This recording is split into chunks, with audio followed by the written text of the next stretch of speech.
Welcome back to Infestation Jack Gaming, where today we're opening up 3 packs of Crimson Vow set boosters.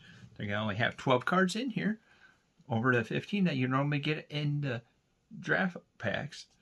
But what you also get is you get an art card, and you have a little bit premium chance to get a little bit better stuff out of it. With that said, let's see what each pack brings us. Alright, cracking pack 1. Comes the art card. Check that bad boy out. Or I should say bad gal. That's Kaya, the Geist Hunter by Ryan Pancoast. Number 3 out of 81.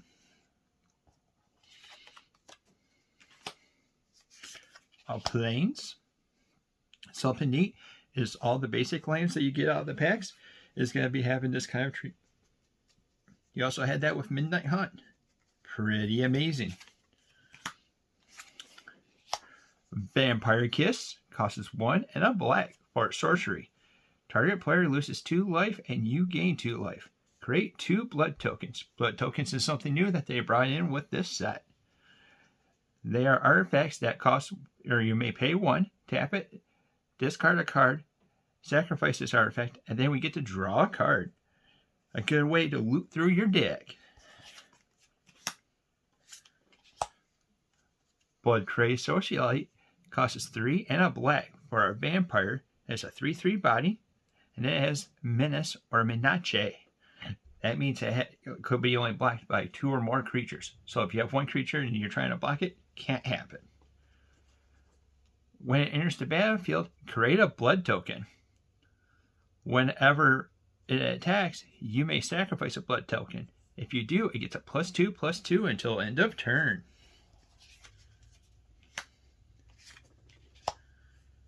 Voldaren Epicure costs 1 red for a vampire. When it enters the battlefield, it deals 1 damage to each opponent. Create a blood token. It's a 1/1 body.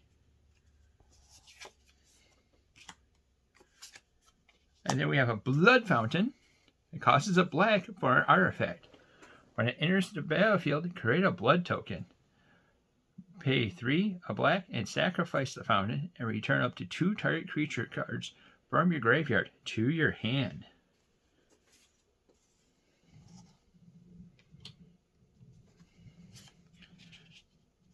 And then we have the Bride's Gown. Costs 1 and a white for an equipment. Equipped creature gets +2/+0.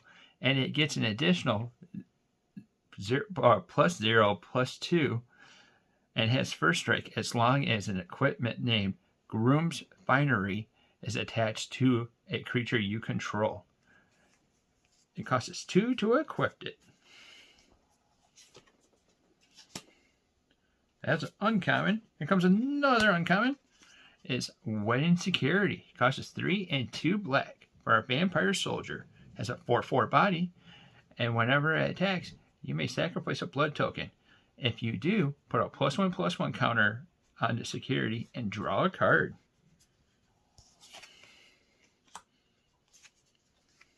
And then we got Infestation Expert. Costs 4 and a green for a human werewolf. When it enters the battlefield, you create a 1/1 green insect creature token. It has this little thing called Daybound. So Daybound is, once it starts, you have to keep up with Daybound and Nightbound. It only changes on the person that's being the active player.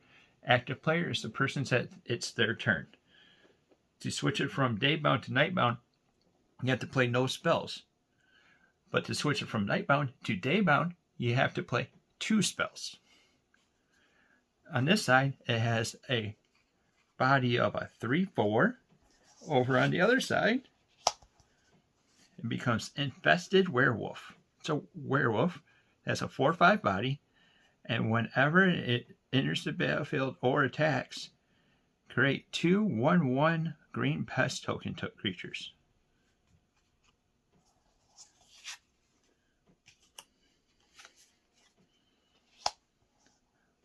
Alluring Suitor costs a red and 2 for a vampire who has a 2/3 body. When you attack with exactly 2 creatures, transform Alluring Suitor. Over on the other side, it is Deadly Dancer.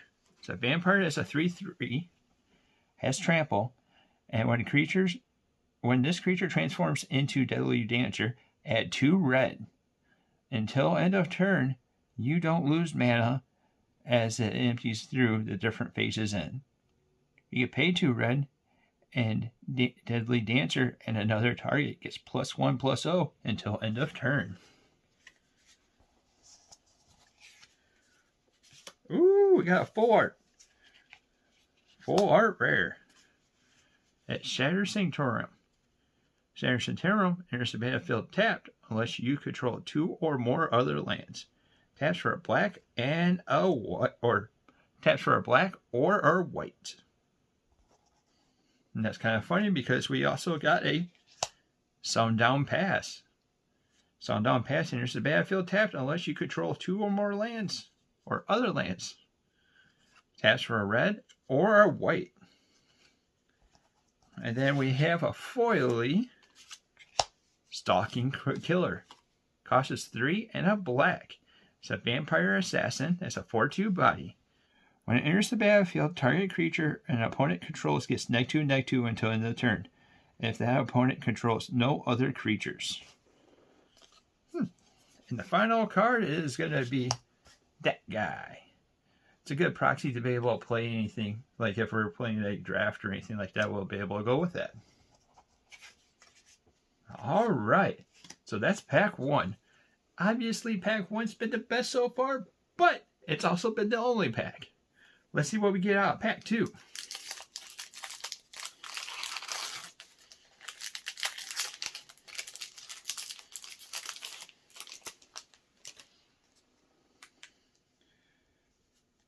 All right, coming out of pack 2,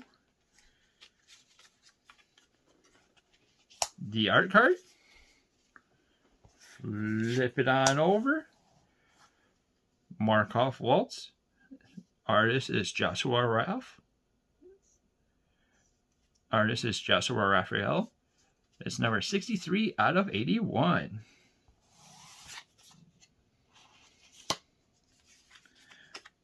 Then we have a mountain.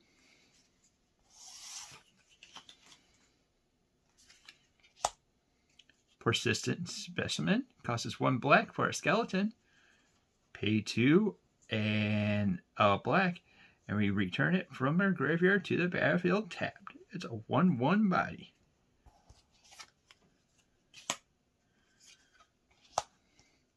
Mind Leech Ghoul costs 1 and a black for a zombie. Has exploit. So that means when this creature enters the battlefield, we have to sacrifice another creature.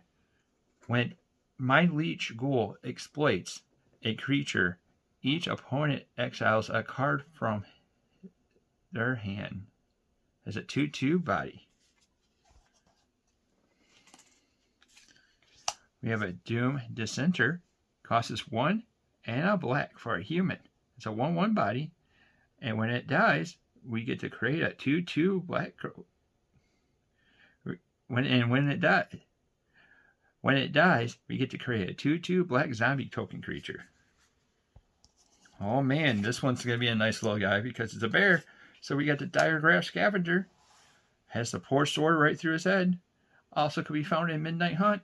There's a couple cards, or there's a few cards that cross those over. That goes from Midnight Hunt and into Crimson Vow. Costs 3 and a black. It's a 2/3 body. Has Death Touch. And when it enters the battlefield, exile up to 1 target card from a graveyard. If it's a creature card that was exiled this way, each opponent loses 2 life and you gain 2 life. Drawn Heart Geist costs 1 and a white for a Spirit Warlock. Has a 1/3 body, and whenever you cast an enchantment spell, you gain 2 life. It's an uncommon. Another uncommon is Fleeting Spirits. Costs 1 and a white for a spirit that's a 3/1 body. Pay a white, exile 3 cards from your graveyard. Fleeting Spirit gains first strike until end of turn. Discard a card, exile Fleeting Spirit. Return it to the battlefield under its owner's control at the next end step. A little shenanigans there. Another uncommon is Armed to Cathars. Costs 1 and 2 white. It's a sorcery. Until end of turn, target creature gets +3/+3, and up to one other target creature gets +2/+2, and the other one gets +1/+1. Those creatures gain vigilance until end of turn.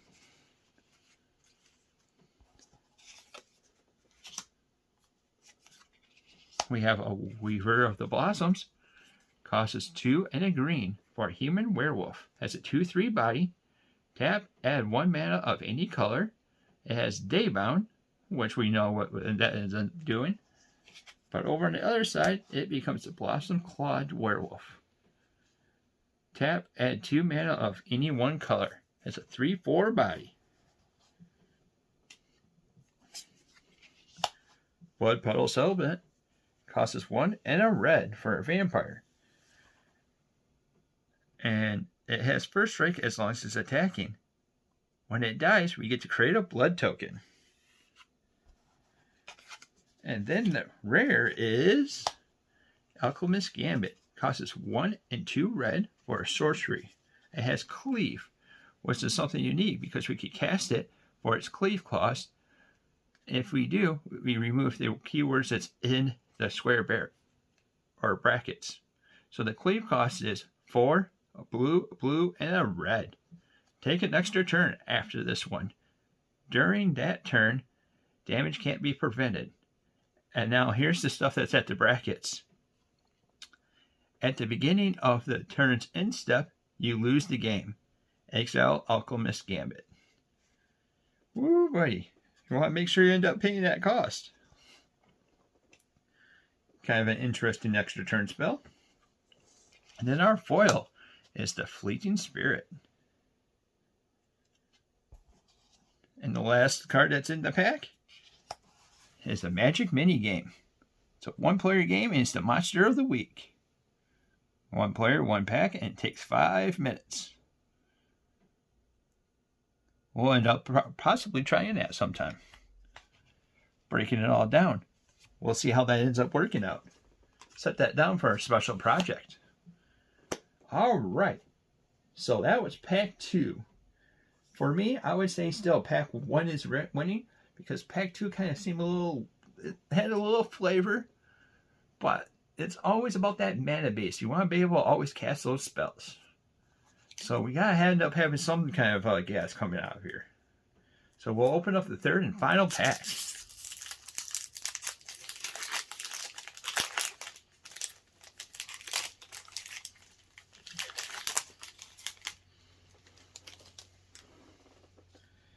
All right.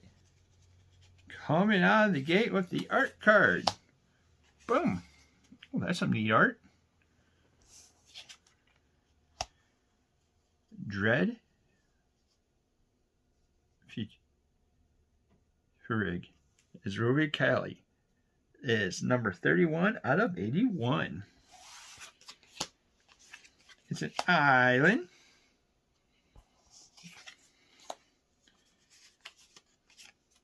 First card is Signipate.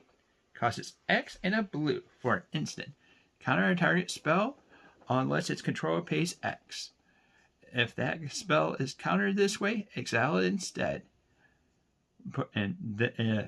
Exile instead of putting it into its owner's graveyard. So whatever you put in X is however much extra that they have to pay.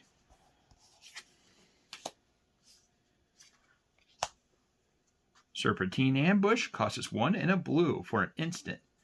Until end of turn, target creature becomes a blue serpent with a base power and toughness of a 5/5.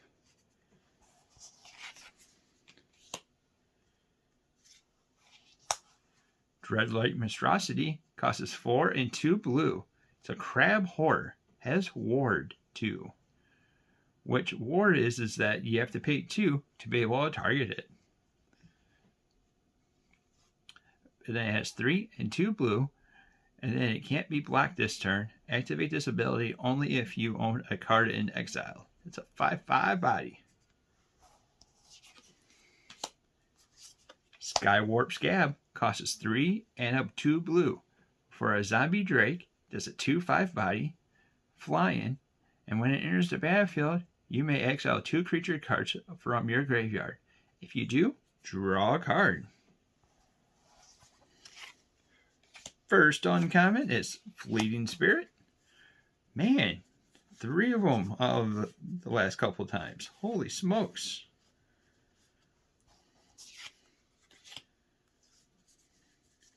And then we also have Arm the Cathars, which we went over that guy already. Bloodsworn Squire costs 3 and a black for a Vampire War Soldier. It's a 3/3 body. Pay 1 and a black. Discard a card. And then it gains indestructible until end of turn. Tap it. And then if there are 4 or more creatures in your graveyard, transform the Bloodsworn Squire. Flip it on over. Becomes the Bloodsworn Knight. It's a Vampire Knight now. It has a star. Its power and toughness are equal to the number of creatures in your graveyard. Black and 1, discard a card, and it gains indestructible until end of turn. And then we tap it. Interesting. It's a little bit different. Markov Waltz costs 2, a red and a white for a vampire. Flying, haste at the beginning of combat on your turn. Up to 2 target creatures you control each get +1/+0 until end of turn. It's a 1/3 body.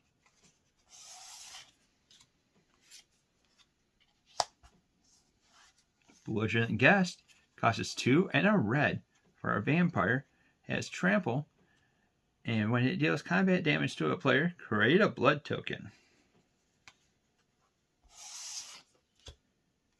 And then we have Valdarkin Bloodcaster. Costs 1, a black for a vampire or wizard. Has a 2/1 body.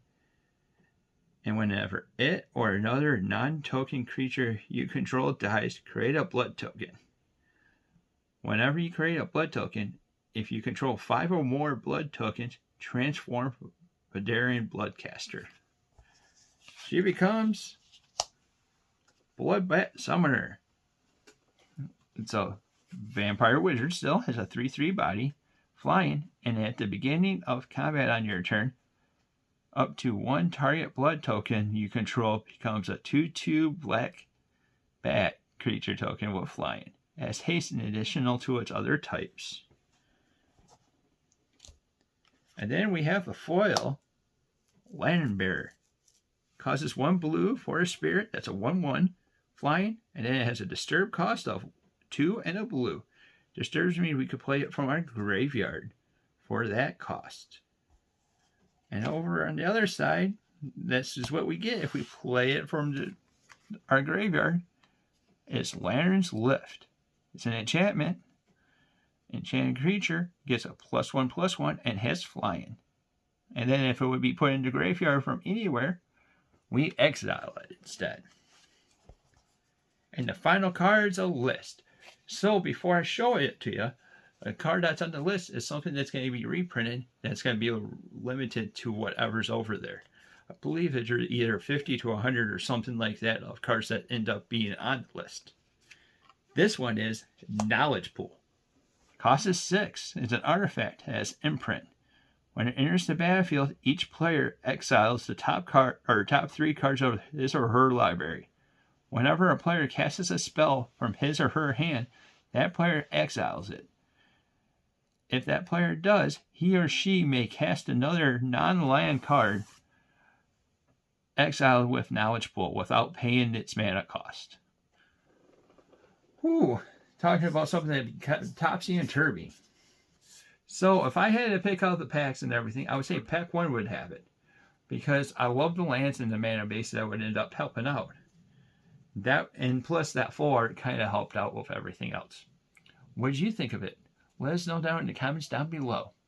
If you're liking the content that we're putting out, like, subscribe, and hit that little bell icon to be notified about any of our future content. Thank you for watching, and until next time, we'll see you later.